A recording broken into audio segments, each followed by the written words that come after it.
ఓం తత్సత్.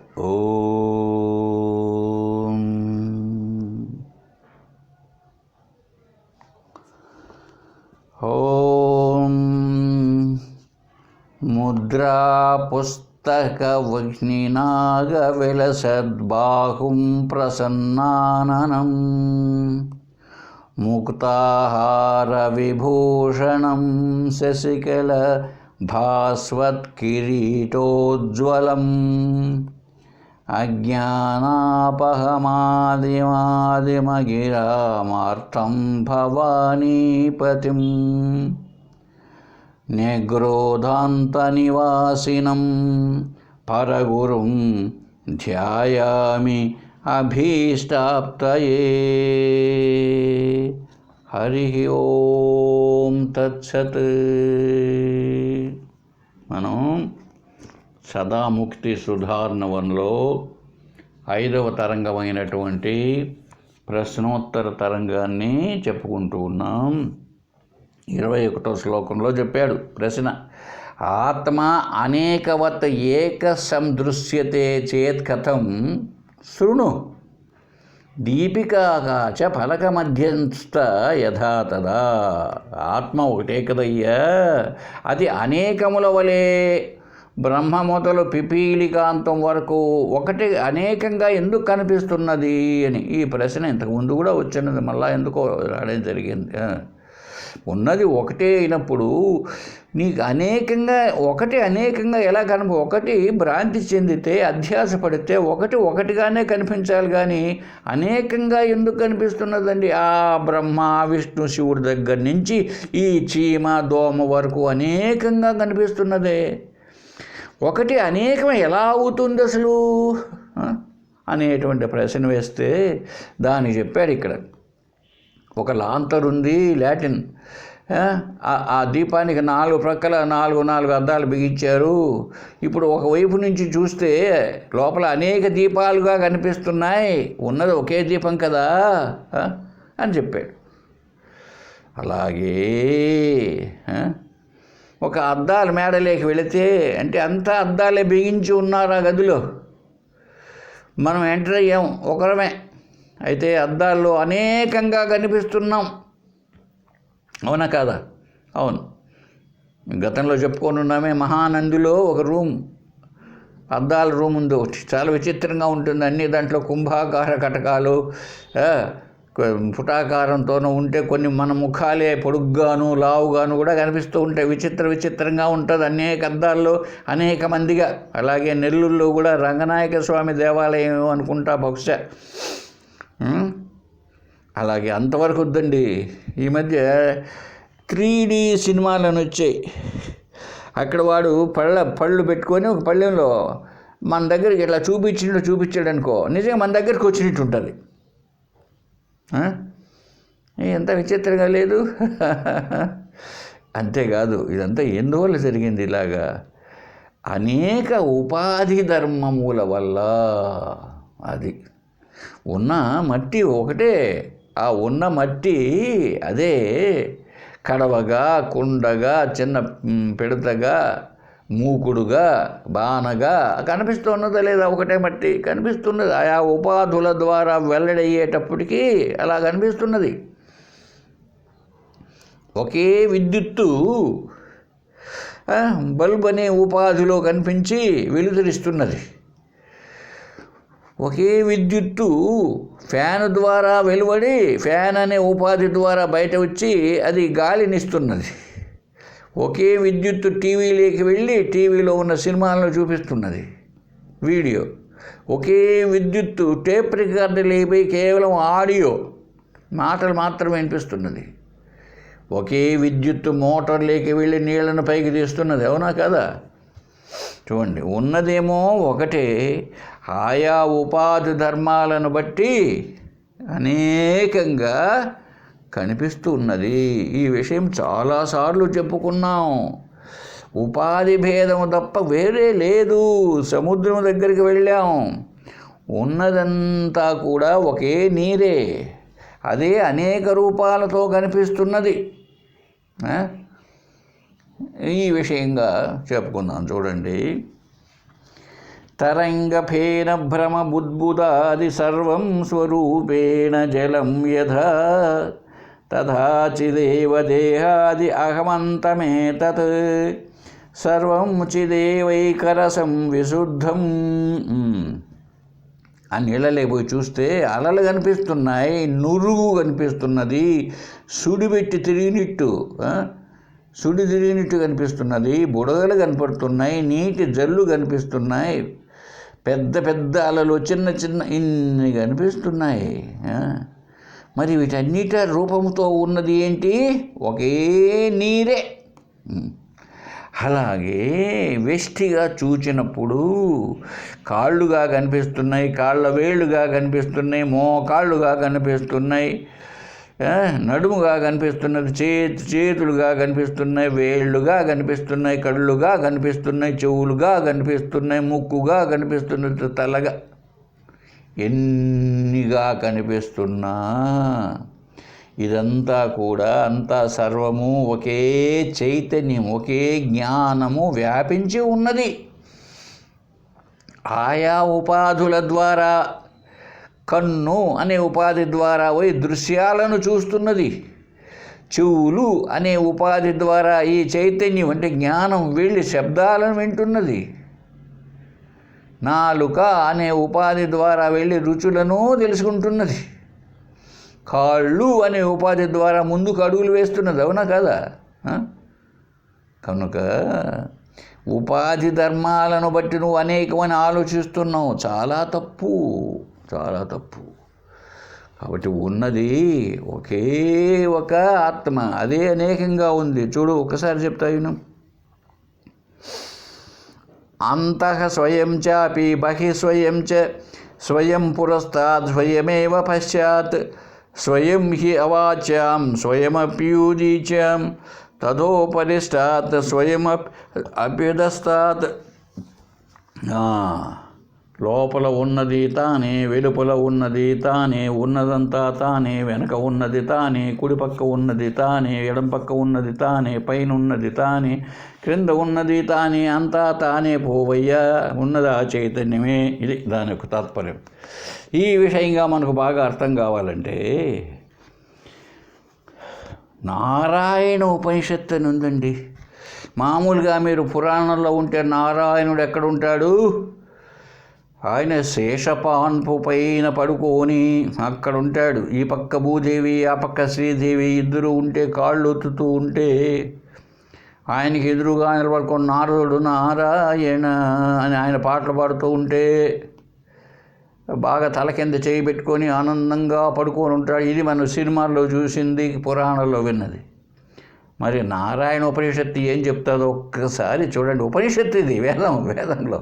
ఈ నారాయణ ఉపనిషత్తు తెలియని వాళ్ళంటూ ఉండరు. ఏం చెప్పారో చూడండి.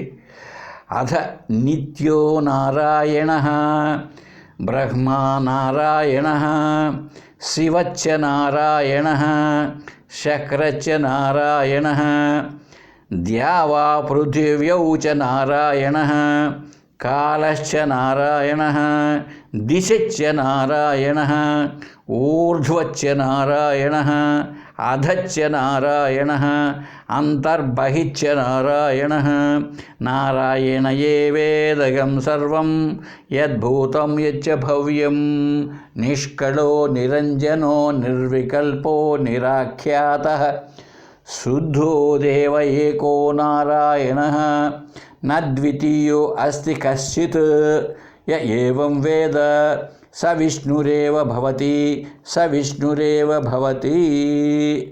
ఎంత గొప్పగా ఉందో చూడండి. అతః నిత్యః నారాయణ. అయ్యా బాబు, ఆ నారాయణుడే నిత్యము ఎల్లప్పుడూ ఉండేది ఆయనే. ఒకప్పుడు ఉండి రాక్షసులు వచ్చి చంపితేనో మళ్ళీ ఆయన వచ్చి భూలోకంలో పుట్టి నానా అగసాట్లో పడిపోయేది కాదు. ఆయన ఎప్పటికీ నిత్యుడు. బ్రహ్మ నారాయణ, బ్రహ్మదేవుడు ఉన్నాడే, పుట్టిస్తే ఆయన కూడా నారాయణుడే. శివస్య నారాయణ, ఆ శివుడు అంటున్నావు ఒక ఆయన అడ్డనామాలు పెట్టుకొని, ఆయన నారాయణుడే. ఇంద్రుడు నారాయణుడే. ఇంకా ద్యావా పృథివ్యౌ చ నారాయణ, ఈ భూమి ఆకాశాలు మొత్తం నారాయణుడే. కాలస్య నారాయణ, కాలం, ఆ భూతకాలం, వర్తమాన కాలం, భవిష్యత్ కాలం అంటావే, కాలం అంతా నారాయణుడే. దిశచ్చ నారాయణ, దిక్కులు, 4 మూలలు 4 దిక్కులు కదా, లేదా పైన కింద వేస్తే 10 దశ దిశలు నారాయణుడే. ఊర్ధ్వచ్చ నారాయణ, ఆ పైన ఎంతందంటావో నువ్వు, పై భాగం అంతా ఆయనే నారాయణుడే. ఇక అధచ్చ నారాయణ, క్రింది భాగంలో ఏమేమంటావో అంత నారాయణుడే. అంతర్బహిచ్చ నారాయణ, లోపల బయట ఈ పుస్తకం ఉంది, పుస్తకం లోపల నారాయణుడే, పుస్తకం బయట నారాయణుడే. ఏమండి, ఈ అరటిపండు చూసావు, అరటిపండు లోపల నారాయణుడే, బయట ఉన్న తోలు నారాయణుడే. పెంట నారాయణుడే, పెంట లోపల నారాయణుడే. నీ ఎంగిలి నారాయణుడే, లోపల నారాయణుడే. అంతా ఏమండి, లోపల వెలుపల కూడా. కాబట్టి నారాయణ ఏ వేదగం సర్వం, బాబు అంతయు నారాయణుడేనైనా ఇది తెలుసుకో. ఉన్నదంతా నారాయణుడే. ఎట్లాంటోడు ఆయన? నిష్కళ, ఆయనలో భాగాలు లేవు. నిరంజన, ఎలాంటి మలినము లేదు ఆయనలో. కిరీటము ఇట్లా మళ్ళీ అంటుకున్నదంటూ ఏం లేదు. నిర్వికల్ప, ఆయనలో వికల్పాలంటూ ఏం లేవు.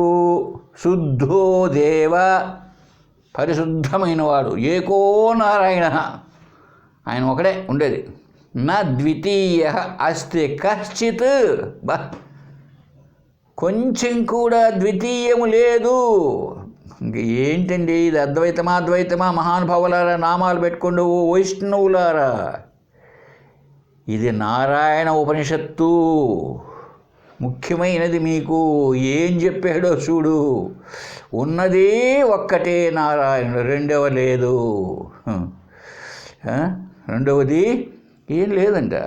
చూడండి, నా ద్వితీయోస్తి కశ్చిత్, రెండవది లేదు. యహ ఏవం వేద, ఈ విధముగా ఎవరైతే తెలుసుకుంటారో, అంటే ఉన్నదంతా నారాయణుడే, రెండవది లేదు అంటే అప్పుడు నేనెవరు? నేను నారాయణుడే. నువ్వెవరు? నువ్వు నారాయణుడే.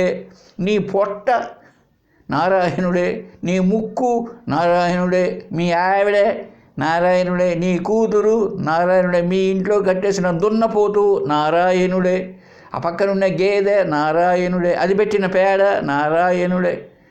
ఇలా ఎవరు తెలుసుకుంటారో, సహ విష్ణుయేవ భవతి, అతడు విష్ణువే అవుతున్నాడు.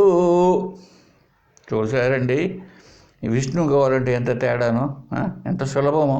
పాపం ఆ ధ్రువుడు కష్టాలు పడి, ధ్రువుడు అయితే ఎంత కష్టాలు పడ్డాడో పాపం విష్ణువుని తెలుసుకోవడానికి. ఎందుకో? విష్ణువు అంటే తెలిస్తే కదా.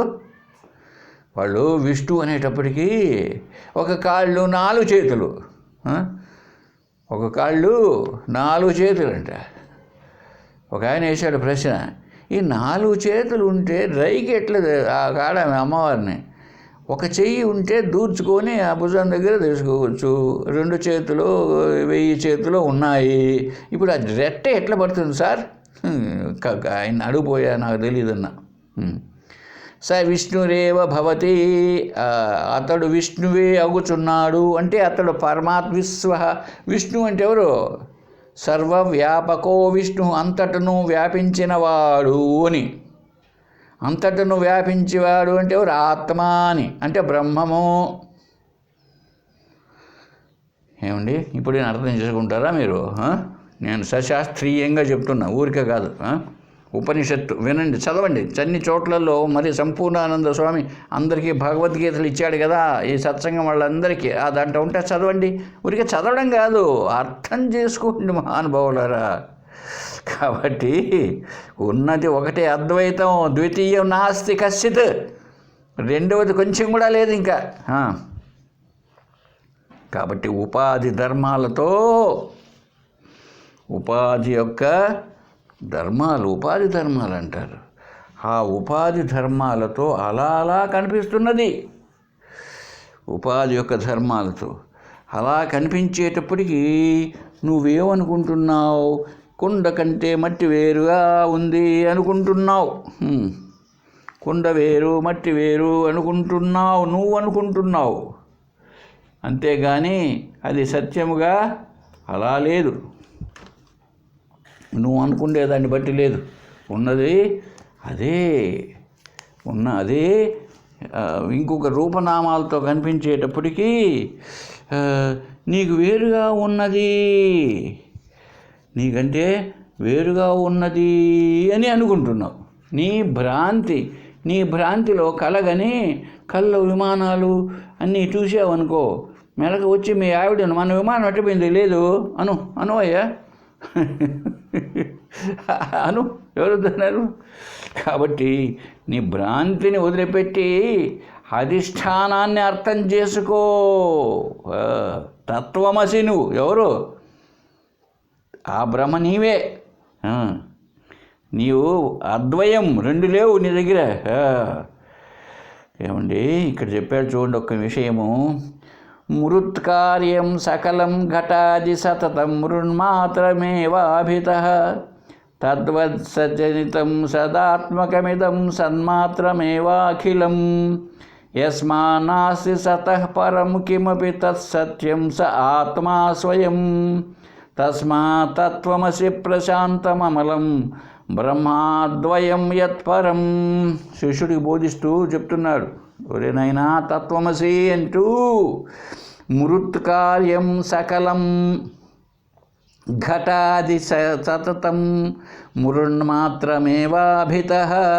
ఈ మట్టినైనా కారణం ఇదేనైనా, కుండలు మట్టులు అంతగా ఉండేదంతా ఈ మట్టియే. ఎంతెంత ఎన్నెన్ని రూపాలుగా ఉన్నా కూడా వాటికి కారణం మట్టే కదా.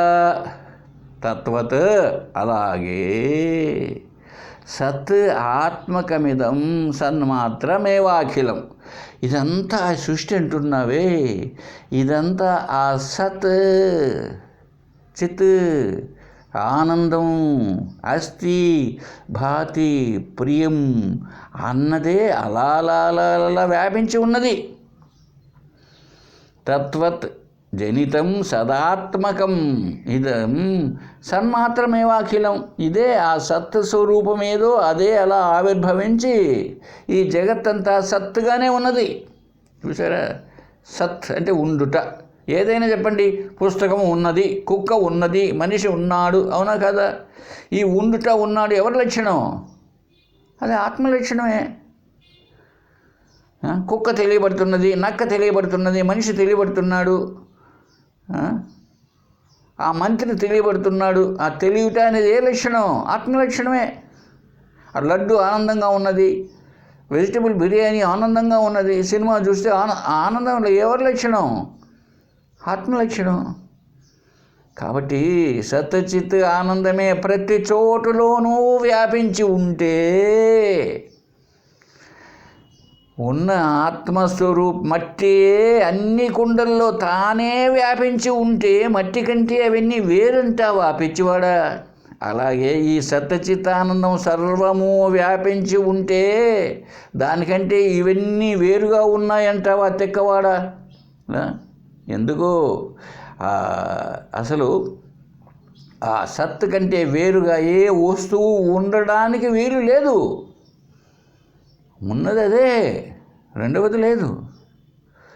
అది సత్యం. అది కనుక అదే ఆత్మ అంటే అదే. అటువంటి శాంతమైనటువంటిది, ప్రశాంతం, అమలం, అద్వితీయం, అద్వయం అటువంటి బ్రహ్మమేదో అది ఎవరో తెలుసా? తస్మాత్ అందువల్ల తత్వమసి ఆ బ్రహ్మము నీవే. ఆ బ్రహ్మము ఏదో కాదు, అది నీవే. ఈ విషయాన్ని బాగా గుర్తుపెట్టుకో. ఇది ఉపాధి. ఏది కనిపించినా అది ఉపాధి. ఉపాధి ధర్మముల చేత అలా కనిపిస్తుంది. శరీరం ఒక ఉపాధి. ఉపాధులు నశిస్తాయి. ఎందుకు? అవి ఆధేయము కనుక, వాటికి అధిష్టానము ఒకటి ఉన్నది కనుక. ఏంటి అధిష్టానం? సత్యచిత్ ఆనందం. అధిష్టానము నుండి ఆధేయము కనిపిస్తూ ఉంటుంది ఆభాసగా, భ్రాంతితో. కనుక ఇవి నశిస్తాయి. ఉన్నది అదే, ఉన్నదేమో మార్పు చెందలేదు. అంతా ఒకటే. అన్నీగా ఉన్నాయా? అన్నీగా ఉంటే కూడా అదే. కాబట్టి ఒకటే. నువ్వేమై ప్రశ్న వేసినావు శిష్య? ఉన్నది ఒకటే కదా, అనేకంగా ఎందుకు కనపడుతున్నది? ఏమైనా అర్థమైందా ఇప్పుడు నీకు? నీకు అర్థం కాకపోతే గోవిందా గోవిందా అంతే. తర్వాత చెప్తున్నా. భ్రాంతిర్న జాయతే తుల్య సర్వేషామాత్మనీతి చేత్ రజ్జౌధారా సర్పదండ భ్రాంతివద్భిన్న రూపత. గురువుగారు అంతా ఆత్మే అంటున్నారు, బాగుంది. ఇదంతా కూడా అధ్యాస అధ్యాస అంటున్నారు. భ్రాంతి చేత కనపడుతున్నది జగత్తు. ఉన్నదంతా బంగారే, నీకు నగలుగా కమ్మలుగా గాజులుగా కనపడడం లేదా? ఉన్నదంతా మట్టే కుండలుగా కనపడడం లేదా? ఉన్నదంతా నీరే, సముద్రం దగ్గర పోతే అలలుగా కనపడడం లేదా? అలాగే సత్చిత్ ఆనంద స్వరూపమైన ఆత్మయే అనేక ఉపాధులు, అనేక నామరూపాలతో కనిపిస్తున్నది అని కదా చెప్పావు. ఇప్పుడు చూడు చెప్తున్నా స్వామి ప్రశ్న. అయితే ఈ భ్రాంతి పడుతున్నాం కదా స్వామి, ఆత్మను చూసి జగత్తు అనే భ్రాంతి వచ్చేసింది కదా. దీని దుంపదేగా నాకు. ఎప్పుడు ఎన్ని జన్మల నుంచి అని అడగద్దు స్వామి. అయితే భ్రాంతి నజాయతే తుల్య సర్వేషాం ఆత్మని అది ఉండి ఆత్మ యందు ఈ భ్రాంతి అందరికి కూడా సమానంగా ఉండాలి కదా స్వామి. ఈ భ్రాంతి అందరికీ సమానంగా ఉండాలి కదా. ఇప్పుడు ఏట్లయిపోయినాము స్వామి, అందరికీ నీళ్లు కనపడుతున్నాయి. ఎంఏ పిహెచ్డి వాడికి కూడా నీళ్లు కనపడుతున్నాయి దూరంగా చూస్తే. ఎలిమెంటరీ స్కూల్లో 3వ తరగతి చదివిన వానికి కూడా ఎదురుగా చూస్తే నీళ్లు కనిపిస్తున్నాయి. భ్రాంతి. మట్టి ఉంది. వాడు ఎలిమెంటరీ స్కూల్లో 4వ తరగతి చదివిన వాడికి కూడా కొండలు మూకులు అన్నీ కనపడుతున్నాయి. ఎంఎస్సి పిహెచ్డి చదివిన వాడికి కూడా భ్రాంతిశీతాలు కనపడుతున్నాయి. బంగారు ఉంది. 5వ తరగతి చదివిన అమ్మాయికి కూడా నగలుగా కనపడుతున్నది బంగారే. ఎంఎస్సి పిహెచ్డి చదివిన వాడిని, ఫిజిక్స్ చదివిన అమ్మాయికి కూడా ఇట్లే కనిపిస్తుంది కదా. మరి ఇక్కడ ఎందుకు ఇలా అవుతోంది? ఉన్నది ఆత్మ. మరి భ్రాంతి అందరికీ ఒకలాగా కనపడమే లేదే, వేరువేరుగా కనిపిస్తున్నదే అని ప్రశ్న వేశాడండి. దానికి చెప్తున్నాడు, అక్కడే కాదు నాయన, ఈ లోకంలో కూడా రజ్జు ధార సర్ప దండ భ్రాంతివత్ భిన్న రూపత. తాడు ఉంది బాబు, దాంట్లో ఎన్ని భేదాలు కనపడుతున్నాయి. రజ్జు ధార నీటి ధారగా ఒకటి కనిపించింది, సర్ప పాముగా ఒకటి కనిపించింది, దండ అది పూలదండ అనుకో, లేకపోతే కట్టె అనుకో. దండ అంటే కట్టె, వంకర కట్టె అని ఒకరికి కనిపించింది, లేదా పుష్పమాల అని ఒకరికి కనిపించింది. ఇదంతా భ్రాంతే కదా. మరి అందరికి ఒకటిగా కనిపించిందా? అందరికీ ఒకటిగా కనిపించిందంటావా?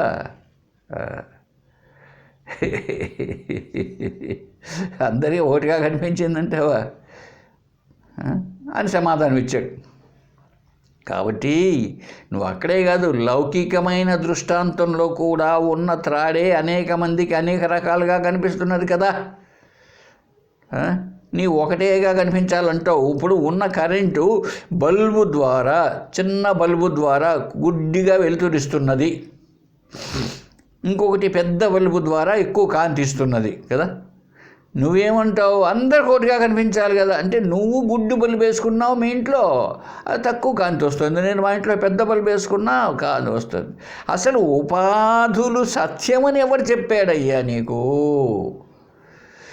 ఉపాధులు సత్యమైతే అట్లా ఎందుకు కనిపిస్తుంది? అసలు ఉపాధులు అన్నదే మిథ్య కదా. ఉపాధులు అన్నదే మిథ్య. ఇప్పుడు ఆ తాడునందు పాము చూశాడు, పాము నిజంగా ఉండి కాదు, అది మిథ్య. తాడునందు పూలమాల అని చూసాడేవాడు, ఆ పూలమాల మిథ్య. తాడునందు కట్టె, కుంటి కట్టె అని చూసాడేవాడు, ఆ కుంటి కట్టె మిథ్య. ఒక గుడ్డపైలకి చూసాడు, అది మిథ్య. అలాగే ఆత్మ ఎందు నేను ఫలానా సో అని చూశాను, ఇది మిథ్య. నువ్వు శరీరం చూసేవి, ఇది మిథ్య. ఏంటో సార్ మీరన్నీ మిథ్య అంటారు. బాగా కనపడుతున్నాం, బాగా పోతున్నాం, మోటార్ సైకిల్ వేసుకొని పోయినా, కారు వేసుకొని కనపడుతున్నావు కనుకనే మిథ్య. నీకు మిథ్య అంటే ఏంటి అర్థం కాలే. మిథ్య అంటే ఈ శరీరం తయారు కాకముందు శరీరం లేదు,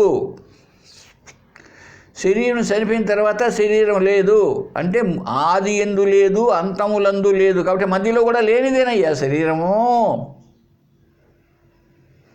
మధ్యలో అంటే మెలకువలో శరీరం లేదా స్వామి? భలేవాళ్ళేనండి. ఇప్పుడే తిన్నారు ఇడ్లీ ఒకటి ఉంది కదా, తిని కదా మీకు ఆకలి అయింది, మధ్యలో లేదంటారేమిటి? అవునయ్యా, ఇక్కడ లేదంటే పారమార్థికముగా లేదు, సత్యంగా లేదు. ఎందుకు లేదు? తయారు కాకముందు లేదు, నశించిన తర్వాత ఉండదు. మధ్యలో ఎట్లా ఉందంటావు? ముందు వెనుకలు లేకుండా మధ్యలో ఎక్కడైనా వస్తుందా? ఎప్పటికీ రాదు. వచ్చినట్టు నువ్వు అనుకుంటూ ఉన్నావు. నువ్వేమనుకుంటున్నావు? పొద్దున్న ఇడ్లీ తిన్నావు అనుకుంటున్నావు కదా. నీ మనసు ఎక్కడో ఏదో పెద్ద బాధలో ఉందనుకో, అప్పుడు నీకు ఆకలి అనిపిస్తుందా? సరే ఇడ్లీ ఏం బాగలేదు, నువ్వు పూరి ఉంటే బాగుండు అనుకున్నావు, అప్పుడు ఇడ్లీ బాగా అనిపిస్తుందా? కాబట్టి ఇలా ఉంటే, అందుకే కదా దీన్ని ఏమన్నారు? అధ్యాస, భ్రాంతి, మాయ, అజ్ఞానము. ఇదంతా అజ్ఞాన కార్యమే. సత్యం ఎలా అవుతుంది చెప్పు? ఒకప్పుడు లేకుండా, ఒకప్పుడు ఉండకుండా పోయేది సత్యం అవుతుందా? మధ్యలో కనిపించినంత మాత్రాన. అది కాబట్టి ఇదంతా మిథ్యా కల్పన. సత్యమైతే నువ్వు అన్నట్టు అలాగే ఉంటే, అలాగే ఎప్పటికీ ఉండాలి. తయారు కాకముందు తయారైంది ఎప్పటికీ ఉండాలి. మరి అలా ఎప్పటికీ ఉండేది ఏదీ లేదు, ఒక ఆత్మ తప్ప. ఆత్మ అంటే ఏది? సత్, చిత్, ఆనందం, అంతే. అంటే ఉండుట అనే లక్షణం ఎప్పటికీ ఉంటుంది, ఎప్పటికీ ఉంటుంది. చూసారండి, కుండ తయారు కాకముందు కుండ లేదు, ఏమున్నది? మట్టి ఉన్నది. చూసారా? ఇప్పుడు కుండ ఉన్నది, పగిలిపోయిన కుండ ఉన్నది. చూసారా? ఉన్నది. కుండతో సంబంధం లేదు దానికి. ఉన్నట్టు ఉన్నది. సరే, కుండ ఉన్నట్లు నాకు తెలిసిన, మట్టి ఉన్నట్టు నాకు తెలిసినది అంటే నా తెలివిలో ఉన్నది, అంటే తెలివిగా ఉన్నది. కుండ తయారైన తర్వాత అది కూడా తెలివిగా ఉన్నది. కుండ పగిలిపోయిన తర్వాత నా ఎరుకలో, నా నాలెడ్జ్లో, నా జ్ఞానంలో ఉన్నది. కుండ తయారు కాకముందు మట్టి ఉన్నది. ఆ మట్టి గోడకు వేసి పోయింటే పాపం పూరి ఇండ్లు ఉండేవాళ్ళు దాన్ని మెత్తుతున్నారు. కాబట్టి అది వాళ్ళకు తృప్తినిచ్చినది, ఆనందాన్ని ఇస్తున్నది. కుండ కాస్త మట్టి అయినది, మట్టి కాస్త కుండ అయినది. ఇప్పుడు కూడా దాన్ని నీళ్లు తెచ్చుకోవడానికో, బియ్యం పోసుకోవడానికో వినియోగిస్తున్నారు. కాబట్టి అది ఆనందాన్ని ఇస్తున్నది. కుండ పగిలిపోయిన తర్వాత కూడా ఆ చిన్న పెంకులతో వాళ్ళు ఆ మట్టి పాత్రలను లోపల పట్టినటువంటి ఆ పాల జిడ్డో లేకపోతే అన్నం జిడ్డో బాగా గీకుతున్నారు. కాబట్టి పగిలిపోయినటువంటి పెంకులు అంటారు, పెంకులు కూడా ఆనందాన్ని ఇస్తున్నాయి. కాబట్టి సత్యచిత్త ఆనందం అన్నది ఎప్పటికీ ఉంది. ఈ రూపనామాలు ఉన్నప్పుడు, రూపనామాలు లేనప్పుడు కూడా ఉంటూ ఉన్నాయి. అర్థమైందో లేదో? కాబట్టి అది సత్యం, కానీ ఇవి సత్యము కాదు. అది ఈ విశ్వమంతా కూడా ఆత్మ యొక్క చైతన్యమే, ఆత్మ చైతన్యమే అలా అలా అలా కనిపిస్తున్నది మనకు. అయితే మనం ఏమనుకుంటున్నాం? వేరుగా ఉన్నది. ఆత్మ చైతన్యం కంటే ఈ జగత్తంతా వేరుగా ఉన్నది అనేటువంటి భ్రాంతిలో ఉంటున్నాం అవిద్య చేత. ఈ అవిద్య వల్లనే ఏం చేస్తున్నామో తెలుసా? అవిద్య వల్ల చెప్పారు చూడండి తమాషా. శరీర పోషణార్థే సన్య ఆత్మానం దృదృచ్ఛతి గ్రాహం దారుధియా ధృత్వా నదీం తర్తుం స ఇచ్చతి. అది ఈ పుట్టినప్పటి నుంచి ఈ వెధవ శరీరం నశిస్తుంది అని అందరికీ తెలుసు.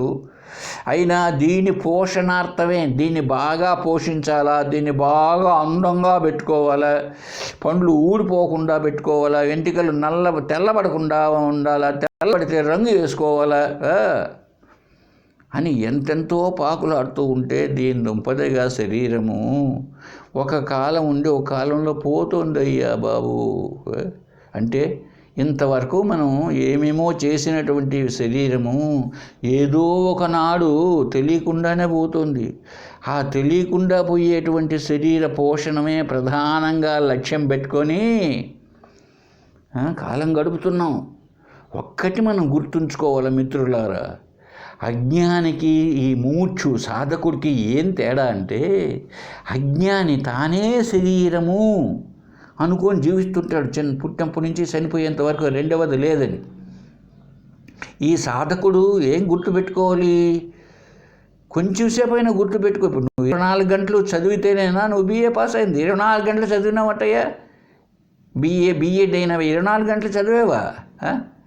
అలాగే ఇక్కడ కూడా నువ్వు జీవుడిగా వ్యవహారం చేస్తూ ఆత్మస్వరూపేణ ఆత్మజ్ఞానానికి పొందడానికి కోసంగా ఆ ప్రయత్నం కూడా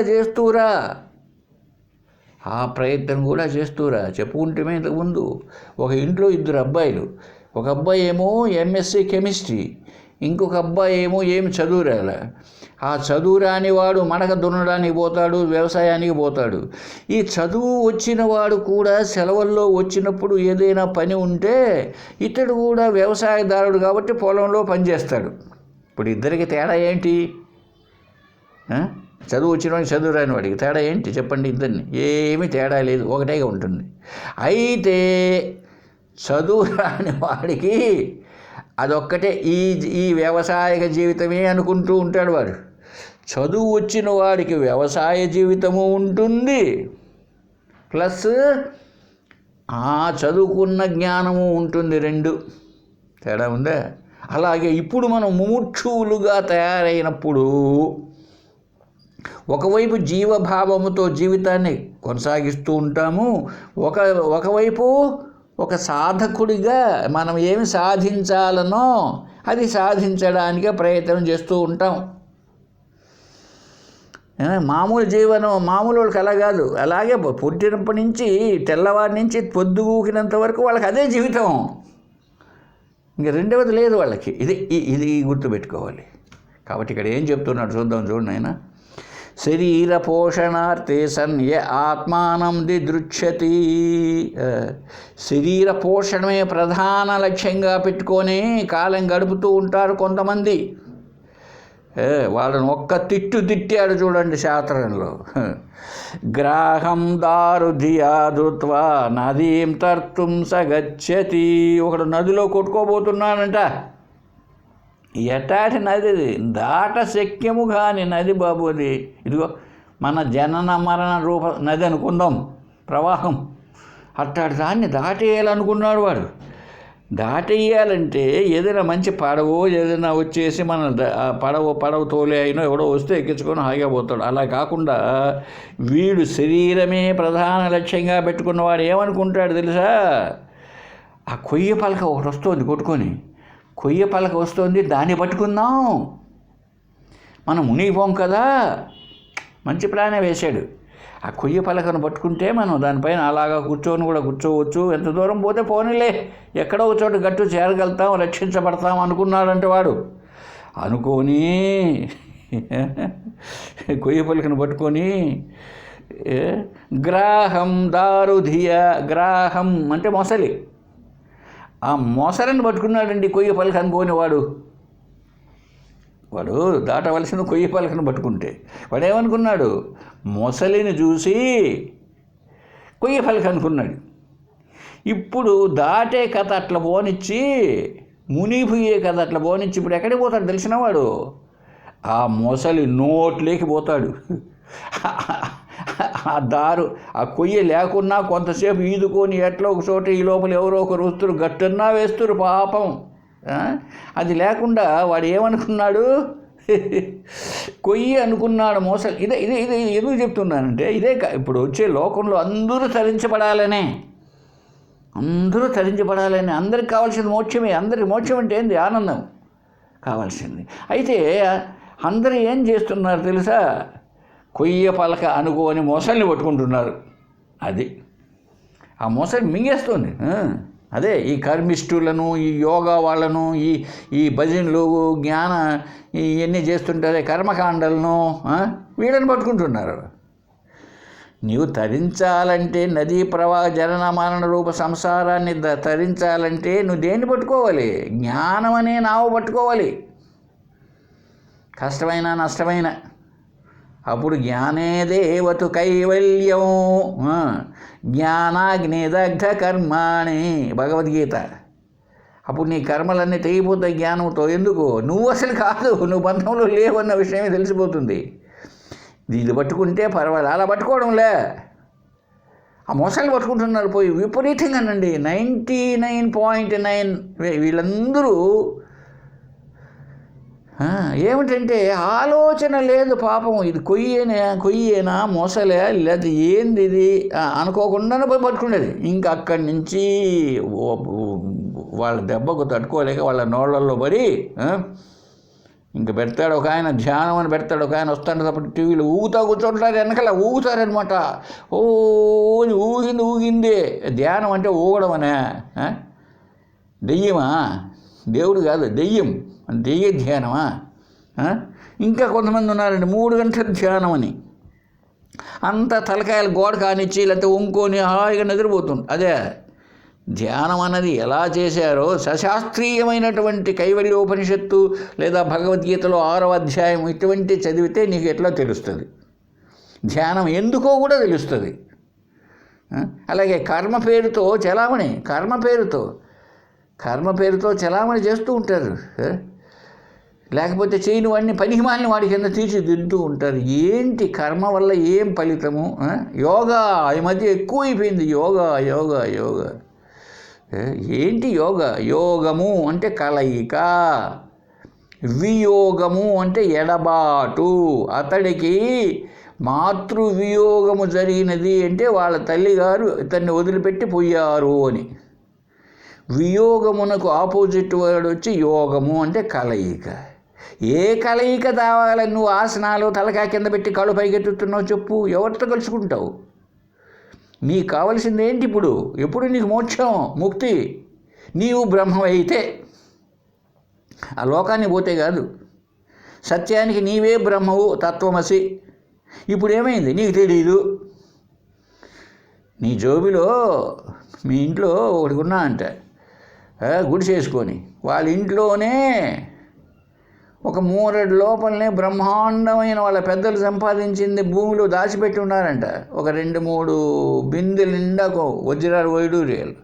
వాడు పాపం అడుక్కుంటూ చిన్న పై కప్పు కూడా లేదా గుడిసికు చాపేసి పనుకుంటున్నా అంటే ఒకసారి ఒక మహనీయుడు వచ్చాడు. అతనికి అన్ని రకాల విద్యలు తెలుసు.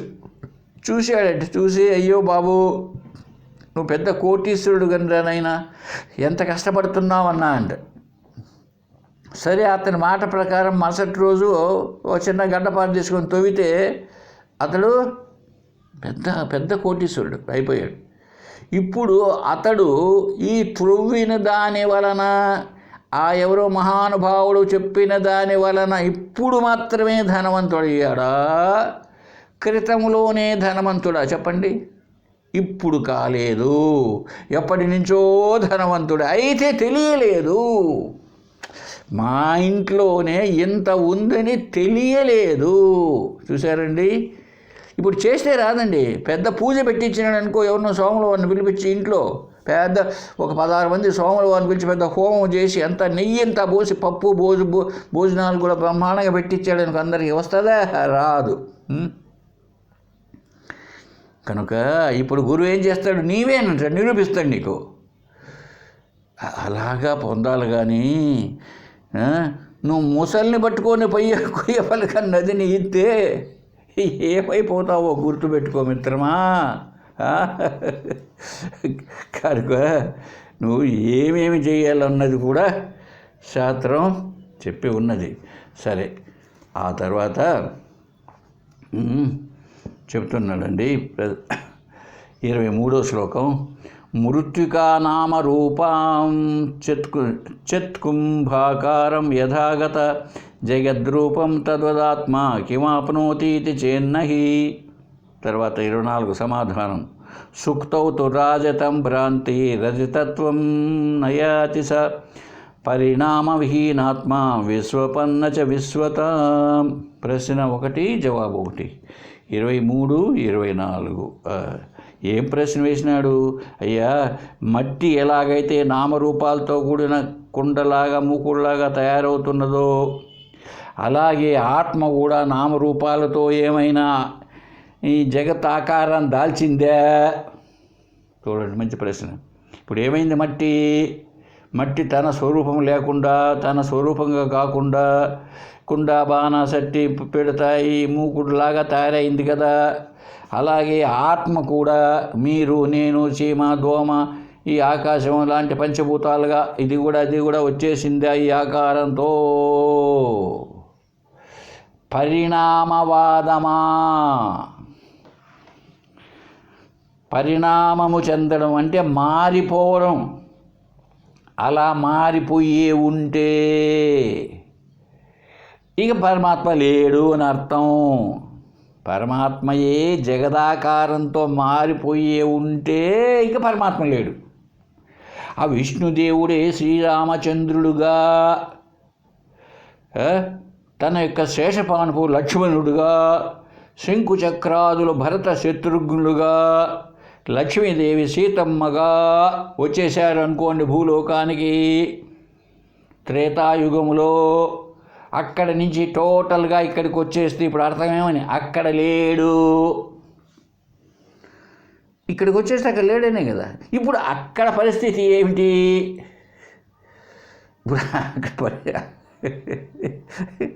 అక్కడ పరిస్థితి ఏంటి? వైకుంఠంలో లేడు ఇప్పుడు ఆయన. అలాగే ఒకే పరమాత్మ ఈ నామరూపాది ప్రపంచముగా పరిణామము చెంది ఉంటే, మార్పు చెంది ఉంటే ఆయన లేడనే. ఏమండి, మార్పు చెంది ఉంటే ఇంకా ఆయన ఉంటాడా? పాలు పెరిగినాయి, మార్పు అయిపోయినాయి, పాలు ఉంటాయా? ఎటువంటి ప్రశ్న వేసినాడు చూడండి. ఇది చాలామందికి ఇంకా చెప్తూ ఉంటారు కొంతమంది. అందరిలో ఉన్నాడండి దేవుడు, అందరిలో అన్నిట్లో. అరే, అందరిలో దేవుడు మగ, దేవత ఆడామె. ఇలాగా నువ్వు లోపలికి చూడవా, కనపడతాడు దేవుడు. ప్రహ్లాదుడు కళ్ళకి కనపడలా? ఇది చెప్తారు, ప్రహ్లాదుడు కళ్ళకు కనిపించలేదా? నరసింహస్వామి మన కళ్ళట్టది కాదు సార్. కాబట్టి మనం కూడా ఇప్పుడు ఈ కళ్ళకి ఏం చేస్తున్నాం? 2 అద్దాలతో వేసుకుంటున్నాం. ఇప్పుడు డాక్టర్ని అడిగి, సార్ నా 2 అద్దాలకు నరసింహస్వామి కనిపించలేదు, నాకు 4 అద్దాలు లేక 6 అద్దాలు ఉన్నటువంటి 3 జతల అద్దాలు ఈసారి కనపడతాడు. ఇది మన సావు. మన కళ్ళు అంటే అట్లా లేవంట. అరే, కళ్ళు ఇచ్చినాడు అంటే అది దృష్టి అంటే జ్ఞానము ద్వారా లభ్యమయ్యాడు. కానీ కండ్లకు కనిపిస్తుందండి? ఈ కండ్లకు ఏదైతే కనిపిస్తుందో అదంతా కూడా నామరూపాలతో ఉన్నదే కనిపిస్తుంది. గుర్తుపెట్టుకోండి. ఇప్పుడు 4 కళ్ళు తెరిచి చూసామండి. ఇలాగా మీరు ఏదైనా చూడండి, ఒక ఆకారం కనపడుతుందా లేదా? మీరు ఏ ఆకారాన్ని చూచినా ఒక కాలమునకు నశిస్తుందా లేదా? మరి ఆయన కూడా మీ కళ్ళకు కనిపిస్తే నరసింహస్వామి గోవిందా గోవింద, ఆంజనేయ వరద గోవిందా గోవింద, అంతేనా కదా? మరి ఎందుకు చెప్పేది ఇట్టని? ఎంత పిచ్చి వాళ్ళని చేయడానికి. సరే, నెక్స్ట్ క్లాస్లో చూద్దామండి, టైం అయిపోతుంది. ఓం తత్సత్. ఓం పూర్ణమద పూర్ణమిదం పూర్ణాత్ పూర్ణముదచ్యతే పూర్ణస్య పూర్ణమాదాయ పూర్ణమేవావశిష్యతే. ఓం శాంతి శాంతి శాంతి.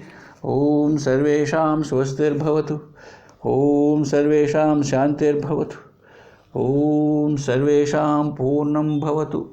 ఓం శాంతి శాంతి శాంతి. హరి ఓం తత్సత్. ఓం